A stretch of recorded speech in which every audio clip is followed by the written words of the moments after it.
Handa na bang makinig? Ang kwento natin ngayon ay pinamagatang Ang Basura ni Belinda. Si Belinda ay kaisa-isang anak ni Mang Ben at Aling Bettina. Siya ay mahilig kumain. Yum! Yum! Ang sarap ng pagkain! Yum! Ang sabi ni Belinda.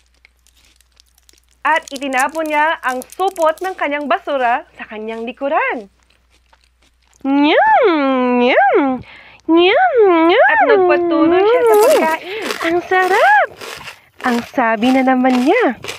At itinapon na naman niya ang supot sa kanyang likuran. At nagpatuloy na naman siya sa kanyang pagkain. Ang sarap! Ang sabi na naman niya. Belinda, anak, itapon mo sa tamang lalagyan ang mga basura. Pangaral ng kanyang ina. Ang sarap ng pagkain! Ang sabi pa niya. Ngunit, hindi siya nakinig at patuloy lamang sa pagkain si Belinda. Maya-maya, nakatulog si Belinda sa kanyang mesa. At siya ay nananaginip na kumakain.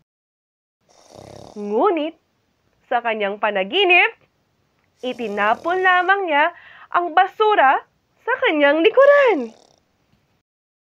Nagulat na lang si Belinda nang lumabas ang galit na diwata ng kalikasan sa kanyang likuran.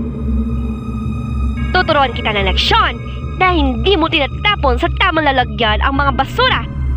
Galit na sabi ng diwata. Ikinumpas ng diwata ang kanyang mahiwagang baton. Nagtipon-tipon ang mga basura ni Belinda. Nawala na parang bula ang diwata at naging halimaw ng basura ito. Naku! Kakainin ko ang mga bata na nagtatapon ng basura kung saan-saan.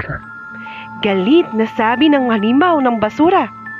Hinabol ng halimaw si Belinda. Ay! Inay! Inay! Tulungan po ninyo ako! Sigaw niya. Nagtago si Belinda dahil sa kanyang takot.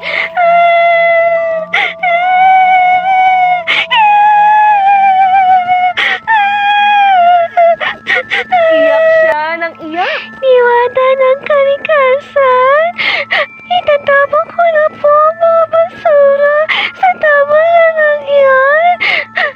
Pagmamakaawa ni Belinda. Anak, gumising ka. Nananaginip ka lang. Pukaw ni Aling Bettina sa anak. Inay! Itatapon ko na po sa tamang lalagyan ang mga basura. Pangako ni Belinda. Mula noon, idinatapon na ni Belinda ang kanyang mga basura sa tamang lalagyanan.